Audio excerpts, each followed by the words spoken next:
From the introduction of television sets to the dawn of rock and roll music, the 1950s was a decade of incredible changes. It brought us some of our favourite iconic items, from the classic Levi's 501 jeans to the beloved Coca-Cola bottle. There are some things from the 50s that kids are missing out on today, the stuff they'll never truly understand. Let's have a look at some of these vintage and iconic items. Yahtzee. Initially produced by the E.S. Lowe Company, the classic dice game Yahtzee has been around since the 1950s. Even though the company was bought out and the production of the game was moved to Milton Bradley in 1973, the original version remains just as popular as ever. The great thing about Yahtzee is that it's a timeless classic and can be enjoyed by people of all ages and from all walks of life. As a matter of fact, people still pay around $15 for a set today, which says a lot considering the game consists of dice and a cup. Ant farms. If you think ant farms are popular now, you'll be amazed to know today's excitement for ant farms is nothing compared to what it was in the 50s. Children of the 1950s could buy a small wooden frame filled with soil, sand and a few ants for only $1 or $2. The ant farm was an emotionally detached way of getting children pets, but also a fun way to watch how ants build elaborate pathways within their own habitat.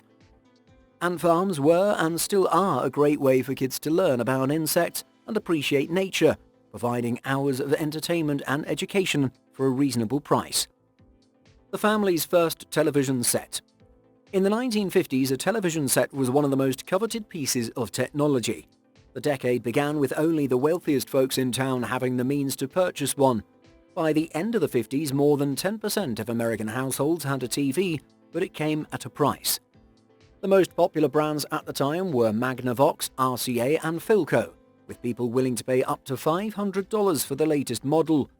Families would watch their favourite shows like Leave It to Beaver, I Love Lucy and Howdy Doody in black and white, unless they had $1,000 to spare for a 14-inch colour TV set, equivalent to more than $12,000 in 2022. Waffle Iron. The waffle iron was an essential part of breakfast in the 1950s. These cooking devices were used to make delicious waffles, but that wasn't all. They could also be utilised to make pancakes and French toast. The old waffle makers were cast iron and had two halves that would fit together to create the waffle's signature pattern. Waffle irons have survived the test of time and are still popular kitchen appliances. A waffle iron is a great addition to the kitchen for those looking to bring back a bit of the past. Robot the Robot. In the 1950s, there was a toy called Robot the Robot that most people these days have never heard of. It was manufactured by Louis Marx and Company and was one of the most popular toys of the decade. Robot had a steel body and came with a variety of accessories, including a ray gun, rockets and interchangeable parts. It could walk, talk and even change its direction of movement. Robot the Robot was a marvel of engineering for its time and was loved by children worldwide.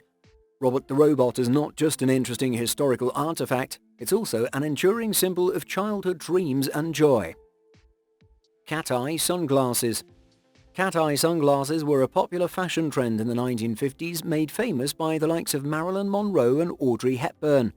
The iconic shape of the sunglasses features an upswept angle near the temples that stands out from traditional round frames.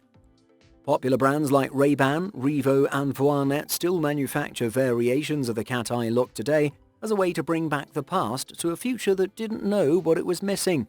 But in the 1950s, this style was considered a bold fashion statement that took courage to make. 3D comic books. In the 1950s, 3D comic books were very popular and a great way for kids to enjoy stories in a fun new way. For just 25 cents each, people could buy their favourite titles like Easy Comics' 3D Tales of the West and Harvey's 3D Heroes of the West. Comic bookers would browse through the pages of the comics wearing 3D glasses, which were also sold separately. While these comic books are now hard to come by, they remain highly sought after by comic book enthusiasts and command high prices due to their rarity. If you can find one, be prepared to shell out hundreds of dollars for it. Tube radios.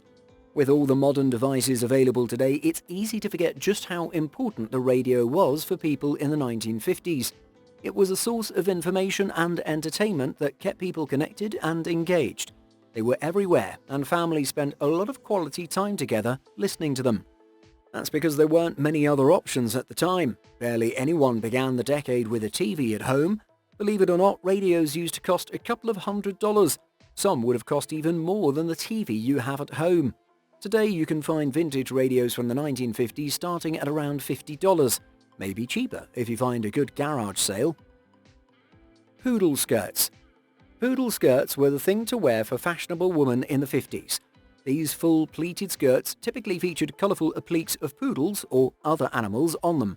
While the original inspiration behind the skirt was a Mexican dance skirt, it was adopted by the 50s youth culture as a stylish garment.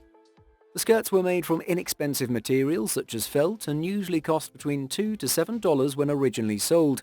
Today, a vintage poodle skirt can cost up to $100 depending on the condition.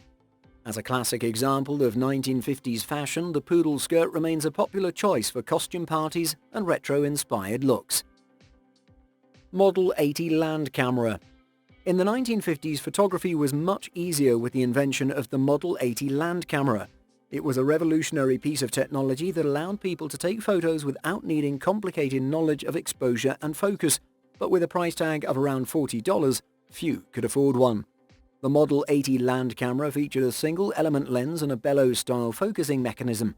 It had a flash attachment that could be used for indoor shots. This camera was incredibly popular, and many people still use them for a vintage feel to their photos. It was an essential part of the 1950s and helped people capture memories still shared today. The Good Humor Man. When the Good Humor Man came around, you knew it was time to grab your change and head out to buy a sweet treat. The Good Humor Man drove around in an ice cream truck selling delicious products from the frozen novelty brand. After World War II, Good Humor moved into the suburbs, and 55% of its customers were under the age of 12, with its trucks accounting for 90% of Good Humor sales. By the mid-50s, there were 2,000 Good Humor trucks driving around, making everyone's day. Tupperware Parties. Tupperware is one of the most iconic brands of all time, and you'd be hard-pressed to find someone who hasn't heard of these plastic storage containers. In the 50s and 60s, the only way to buy these polyethylene containers was to have a Tupperware home party. The party was conducted by a Tupperware consultant who would arrive at a hostess's house to have the shindig with the hostess and her friends. Hostesses were often given free products if the consultant sold a certain amount of Tupperware containers at the party. 1950D Lincoln Wheat Penny. The 1950D Lincoln Wheat Penny was a common staple of people's pockets, purses and wallets in the 1950s. According to PCGS, around 334.95 million of these pennies were printed. Most now have the value of 6 cents. If you have one in mint condition, you could sell it for as much as $2.33, which is quite a lot when you consider its value is technically just 1 cent. While some wheat pennies are incredibly rare and pricey, the 1950D Lincoln is not quite so hard to find. Electric typewriters. Typewriters were a must-have office gadget in the 1950s. Though the electric typewriter was invented by Thomas Edison in the 1870s and later pioneered by James Smathers in the 20s, it didn't become ubiquitous until the 50s. By the 50s, almost every typewriter maker had a portable typewriter. The portable ones were similar to the office machine in that both were type bars, and Smith Corona was the first company to produce a successful electric and portable typewriter. Miele washing machine with mangle. The 1950s saw the introduction of the Miele washing machine with mangle. This revolutionary appliance made washing much easier and faster than ever before. The machine had an advanced wringer system that allowed it to both wash and dry clothes. This made the process much more efficient and allowed households to keep up with the ever-growing demand for laundry. It was also one of the most reliable and durable machines of its time. The machine's astronomical cost was easier to swallow when looked at as an investment, and in the 1950s, $600 was a big investment. The iron lung. The 1950s saw the creation of the E52 iron lung, a device designed to support patients with respiratory failure. The machine had an airtight chamber that could be pressurized, providing external respiration for the patient. It was revolutionary, replacing earlier models which used pumps to create air pressure. The E52 iron lung was considered one of the most critical medical inventions of the decade. It was widely used in hospitals and became the standard of care for treating cases of polio, which was prevalent during this period. Heinkel Tourist 175. The Heinkel Tourist 175 was a popular German scooter of the 1950s. Released in 1953, the Tourist 175 was powered by a 177cc single-cylinder engine and featured 4 gears and a unique body shape. With its top speed of around 45 miles per hour and comparatively decent fuel consumption, the Heinkel Tourist was one of the most efficient scooters of its time. It also featured a reliable front suspension, allowing for a smooth ride even on bumpy roads. Thanks to its lightweight design and ease of operation, the Tourist 175 became an instant hit with younger generations, remaining popular well into the 1960s. Fat-melting jiggle machine. The fat-melting jiggle machine was a revolutionary product from the 1950s. It was designed to help people lose weight quickly and easily by shaking their bodies and vibrating the unwanted weight away. When a user would connect themselves to the machine, it would vibrate, helping to loosen fat deposits and facilitate circulation, or so was the claim. This contraption was a popular choice for those looking to get fit in the 50s, and its effects were said to last up to a few days after each use. The UNIVAC 1. The UNIVAC 1, also known as the Universal Automatic Computer 1, cost over $1 million in the 50s, and it was considered a stunning piece of technology unlike anything that had ever been seen before. It was the first ever general-purpose digital computer. Designed for businesses by John Maudsley and J. Presper Eckert, the UNIVAC 1 marked the dawn of the digital age. Though its original retail price was supposed to be just $159,000, the UNIVAC 1 ended up costing $1.25 to $1.5 million. As you can imagine, just 46 units were made and delivered to wealthy business customers. The Panty Raid college prank.